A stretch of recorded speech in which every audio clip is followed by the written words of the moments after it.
Okay. Okay. I feel like this is gonna tip you backwards, but I'll try not to. Okay, welcome back to the channel, guys. It's been a while since we uploaded a video. We've been back in the UK, but we've flown into Portugal for a week, a quick visit. And as you can probably gather from the title of the video, it's not exactly to do with the farm specifically. It's linked to the farm, but it's not about the farm as such. So we're going to touch on a few points. It's not going to be a very short, very long video, most likely, but you never know with these things. And yeah, I think going to start with the car, because I've obviously, just as I imagine you guys do, we watch a number of channels based in Portugal, of people living in Portugal, and sometimes you see it being mentioned how you need a 4x4 to get around, especially in the dirt tracks around the farms and so on. So as much as that may be the case for some of the tracks, I thought it might give some what's the word I'm looking for? Inside some, I don't know, comparison. Yeah. An alternative view on the subject. In the past, we had two Toyota Yaris. No, not Yaris. There were. We had a Toyota hatchback, which you will have seen on a previous video, like a medium, and that didn't, even though it was relatively low in terms of suspension and low profile tires, it didn't struggle with it. With the dirt track coming to our farm, obviously we came down in our box standard Skoda Octavia estate, and that had no trouble whatsoever with the track. And this time I quite fancied trying a really small car, so we hired a Fiat 500 Cabrio, so the little convertible thing. And I was wondering how that was going to cope with the track. And if you're thinking about buying a farm in Portugal, because this is more specific to dirt tracks and getting to the farms, the vast majority of them, you don't need a fancy car, you don't need a 4x4, you can get around in a small hatchback. In fact, the first time we came to view the properties, we had a crossover SUV, the Peugeot 2008. And the guy we were following from the estate agents, he had a Vauxhall Corsa, and he was going down all the tracks. If anything, he was going faster than we were, because we were probably a little bit concerned about getting the car dented and stuff, and he wasn't. But yeah, don't worry, Fiat 500 dirt tracks, fine. There may be times that it won't be sufficient, but for 90% of the tracks out here, a small city car can manage them just fine. Right, what was the second thing that we wanted to talk about? The mimosa, okay. Yes. So last year when we came, we did a proper clear out with Andrews and G from Portugal it is. They helped us to absolutely annihilate the mimosa at the top of the property, which is just behind the camera as we sit now. And we were wondering how much of an effect it will have had. And I think it hasn't grown. The bits that have grown, I don't think they've grown as much as they have the year before. No. But that could be due to the weather. But we managed to get rid of some of it around the barn, which we're happy about. The biggest problem with mimosa is the second you cut it, it sends runners underground and pops up in more areas, so they don't really recommend cutting it the way that we did. I've seen different methods used, and we are going to try some of those methods to eliminate it on the land, but we just wanted to try and blitz it and get it all cut short before it's 3 meters tall and flowering and sending more seed to the ground. Yeah, because even what has grown since last year, it's not big enough to flower. It's not flowering size. So at the very least it will have done is it will have stopped more seeds falling down onto the ground. But yeah, I imagine underground, when we start working there, it's just going to be a network of roots, and it's going to be a digger job really to get rid of that. So, but that's going to be for another time, another visit. Right. So the purpose of this trip.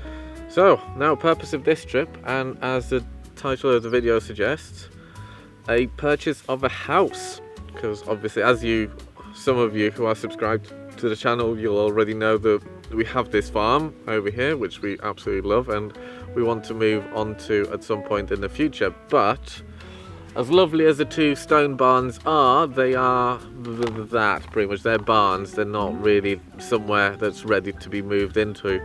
And there are various ways in which people do it. Some people obviously just jump in a van in the UK or, you know, Netherlands, Germany, pull up and then do renovations whilst living in a van. Some people live in a caravan. There are just various ways in which you can do it. And some people rent for a long time. Yeah, some people rent. Some nearby veggies online, they rent a house whilst they're renovating theirs. So yeah, there are just various ways in which you can do it, and I don't think there's one correct or wrong way of doing it. It just depends what fits in with your circumstances and needs. And in our case, what we want is a small village house that we can pull up outside with our belongings from the UK and just empty the car, get a removals company, take some stuff over from the UK over here for us, and that the house is pretty much ready. You know, we don't mind doing a bit of painting, a little bit of decorating, but we didn't really want anything that needed a full-blown renovation because our project is here, this farm. Well, our lifestyle it's going to be such a big culture shock anyway. We're moving to a different country. We're changing our day-to-day lives. We're no longer working the 9 to 5. We'll be working the land a little bit more. We'll be renovating, huge renovations of 2 barns. We need a good night's sleep and a warm shower to enable us to function and do that. Yeah, and not kill each other in the process, because that's going to help.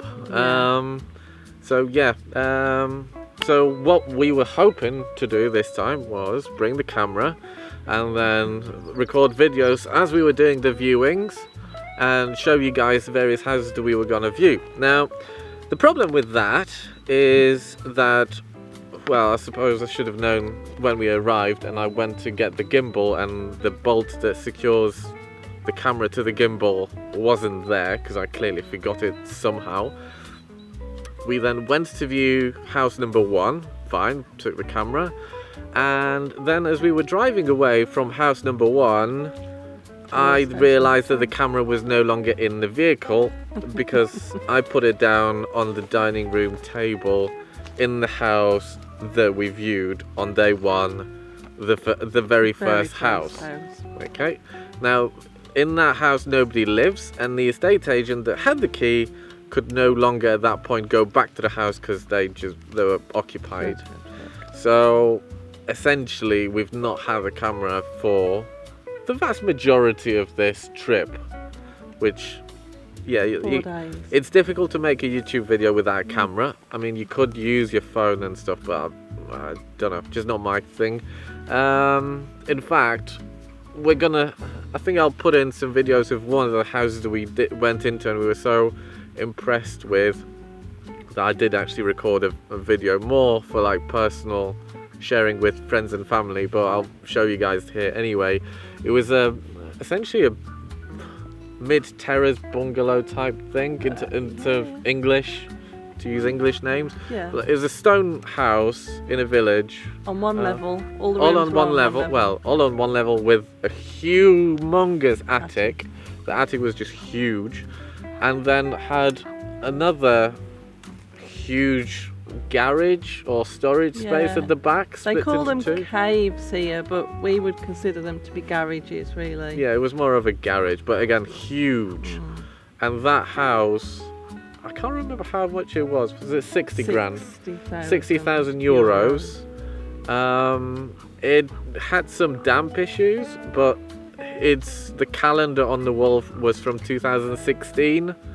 So I imagine nobody's actually been there or really lived in there for a number of years, so that probably contributed to the damp issue quite a bit. It was a project house, not a huge project, but a project nonetheless, so it wasn't for us. But at that price, with the amount of storage that there was in the attic and at the back in that garage, well, so 2 garages, which were attached to the back of that house, I think at that price somebody is going to have a really nice house. Yeah. And it looked beautiful from the front, because somebody looked like the people that lived there before had a bit of money to their name. They spent a lot of money building that house. It got all wooden windows and beautiful wooden doors. Yeah, It was absolutely a beautiful house. But anyway, out of the houses that we have viewed, and we've viewed 8 properties. 8 properties over the course of a week with different estate agents. The first one we saw, in our usual fashion, as it happens with us, we went to the first one, and the first one happens to be the one that we pretty much knew straight away that it was going to be very difficult for any other house to beat. Yeah. And as we can tell you now, today is Thursday the 27th of February. We have now put a deposit down on the townhouse, well, not too far from the farm, without giving too much away. So yeah, we're gonna have a townhouse to move into when we're ready, and there's gonna be more on that in a future video. I'm sure you guys know how this works by now. So we're very happy with that. We managed to negotiate the price down a little bit, which we're very happy with.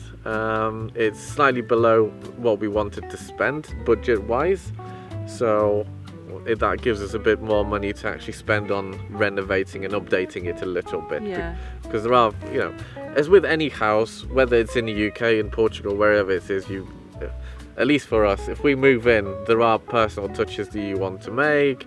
You might want to change the bathroom slightly or the kitchen. There are things that you just want to do or update slightly. I mean, as David said, the whole purpose of this visit was to get a house we could move into, and as soon as we walked into this one, we knew we could unpack the car and move straight in. It was clean, there was no damp, it was habitable, wasn't it? Got everything we need: hot water, electricity, air conditioning, which we didn't think we would get. No, 2 air conditioning units, one in each bedroom. It's just perfect to move straight into, but from the outside it's a little bit ugly, isn't it? It is. It's an ugly duckling. It needs a bit of love. Yeah, and it's got a little bit of rubbish like outside the front and so on, but that's all stuff we can sort out, and because it's slightly under budget, we can spend a bit of money on doing it up a little bit to make it look better. But yeah, we're very happy with that.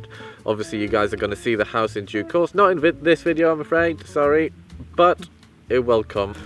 Okay, and that's where the camera stopped recording and it started to rain, so it's now day 2 of trying to record this clip. It's basically everything to do with recording this vlog is just not really going that smooth. Not going well. But it is what it is. Yeah, it's fine. We spent 10 minutes sat in a field talking to ourselves. Yes, whilst thinking it was recording. Well, that's just how it is sometimes. So yeah, obviously we've given a brief explanation of, about the house. So we thought we'd give you guys, having literally just gone through the experience of looking for a house and putting a deposit on it,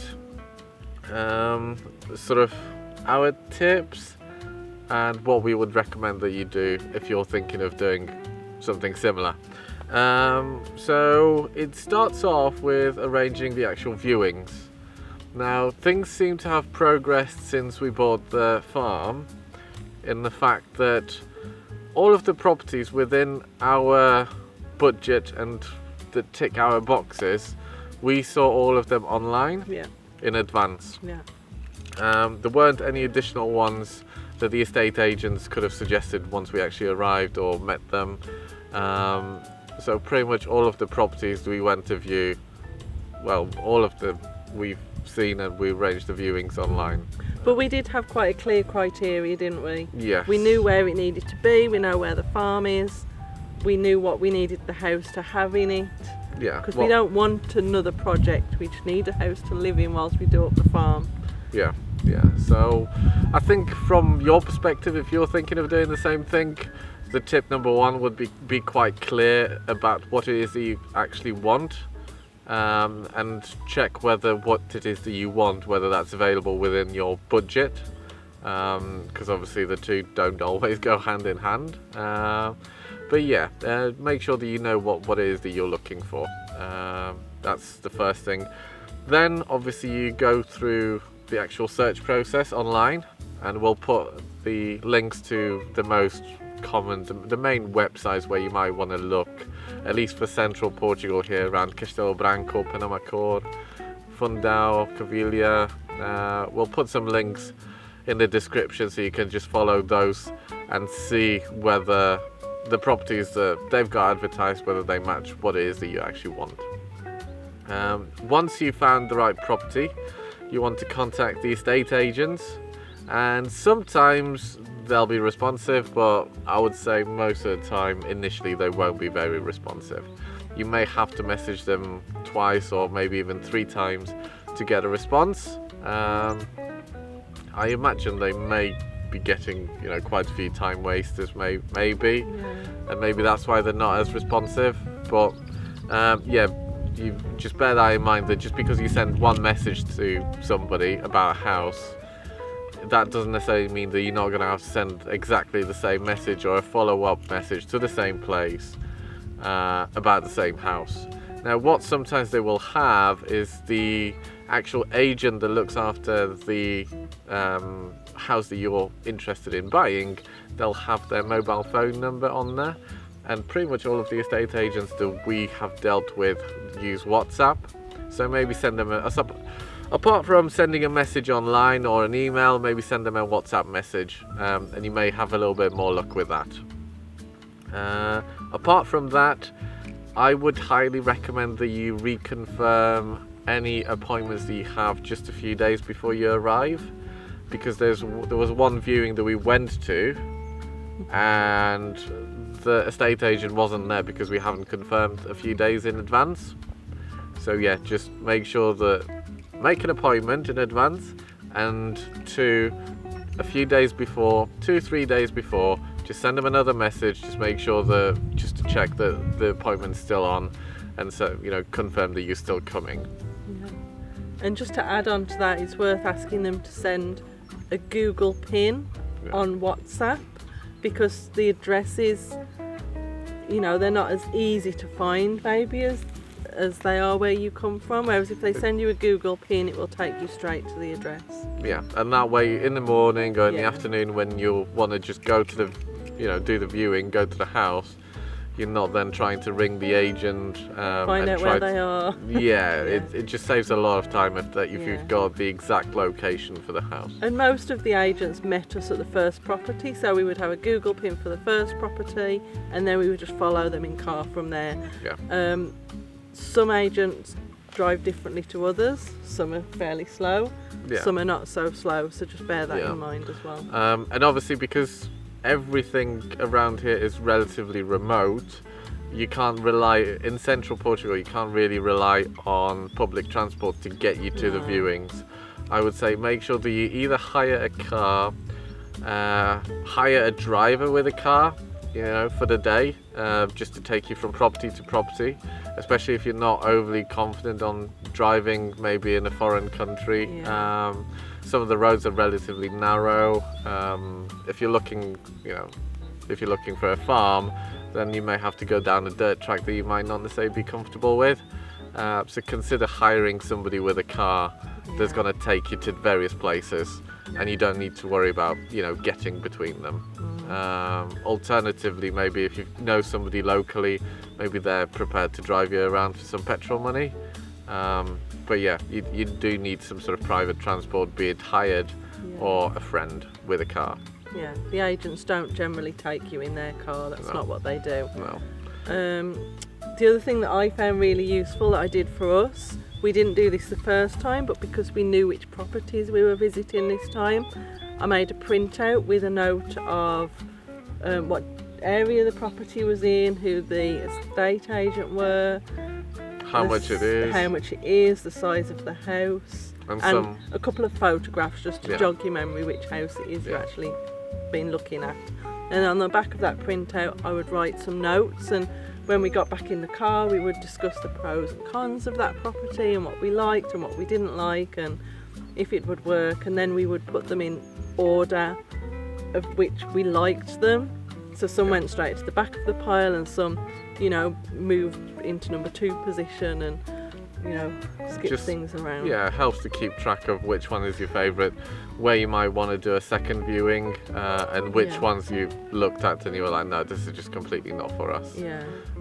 Having said that, we were quite clear on what we wanted, and pretty much all of the houses that we shortlisted were interesting.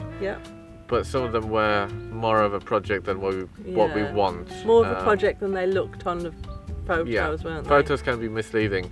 And also, worth pointing out, the house that we ended up putting a deposit on wasn't in the top 3. No, it wasn't. For either of us. No, it wasn't. So just because a house doesn't necessarily look exactly like what you might want on the pictures, if it looks like it might be of interest, just go and see it because you might be surprised. Okay, so this time the battery run out, so at this rate the camera is just going to catch fire any second now, and that'll be it. That's the way it's going. It'll be a voiceover. Anyway, moving back to the subject matter. Okay, So the next point was taking pictures and video. Yeah, we were going to suggest that you guys take pictures and video of at least the ones that you think, where you go into a house and you get a feel for it, you sort of know whether you're interested in it or not. If you go into a house you're like, yeah, this is definitely not for us, don't bother. But if you go into a house and you think, yeah, this is a contender, take your own pictures and your own video, so that you've got something to refer to. You can always set up a second viewing, but it's easier to set up a second viewing for, let's say, top 2 or top 3 properties, or maybe even the one that you think is the one, than setting up additional viewings for 5 properties, because you haven't really got anything other than estate agent photographs to refer back to. So okay, next thing. Next point was speaking Portuguese. Yes. We actually found that there's one estate agent that we used who speak perfect Portuguese, but actually all of the others, speak perfect English, but all of the others only spoke Portuguese, no English at all. Yep, so make sure that, obviously if you already speak Portuguese, you haven't got, or at least some Portuguese, you shouldn't struggle too much. But it might be an idea to have somebody with you who either speaks Portuguese or can help with that anyway, or at the very least have a smartphone with data and a translating app like Google Translate, where the app, you can set up the app so that it listens to the estate agent or what the other person's saying in Portuguese, translates it into your language that you're familiar with, that you're comfortable with, and then, you know, the other way around, so that you can say something that can then translate into Portuguese for the estate agent. Because if, you know, there's only so far you can get with hand gestures and pointing at things. Obviously when you're buying a house, it's a big purchase, you want to make sure you're making the right decision. And that will involve questions about various things in the property. And they will have questions of you as well, which it's helpful if you're able to answer them.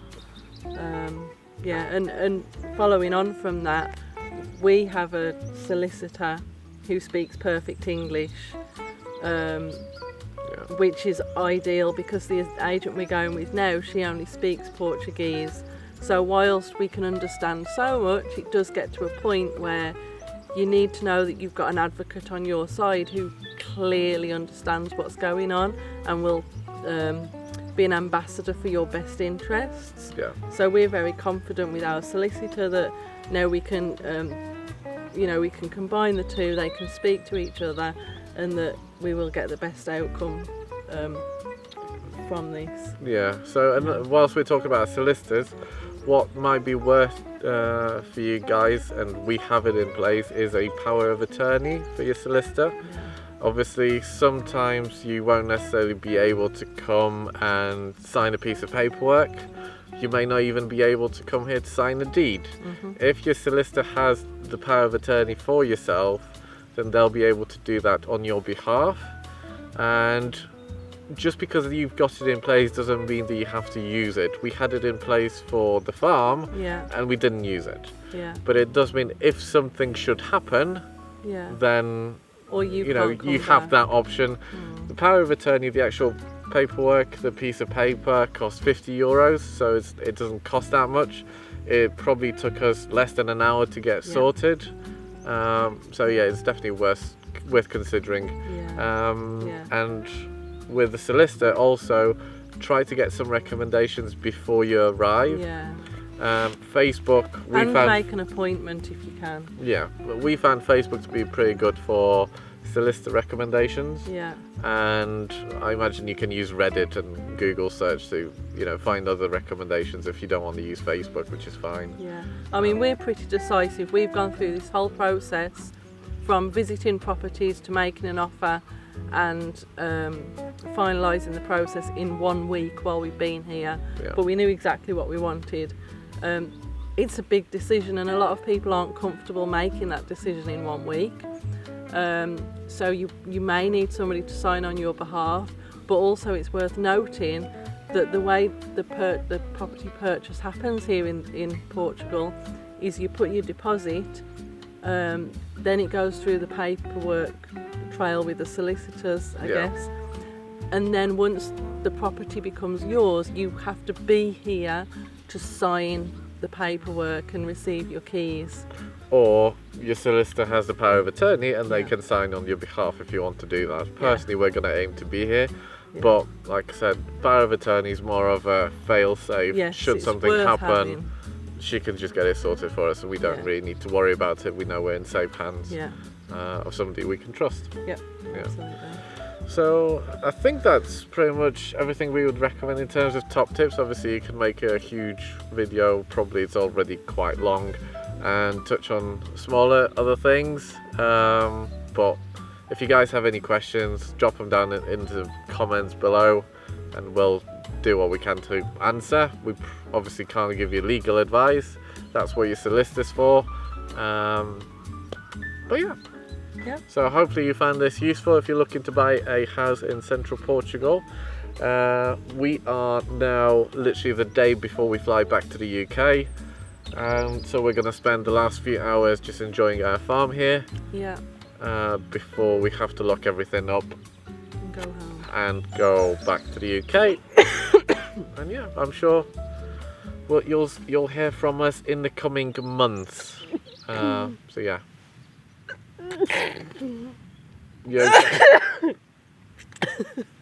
Yeah, okay. So on that note, we'll see you in the next one. See ya.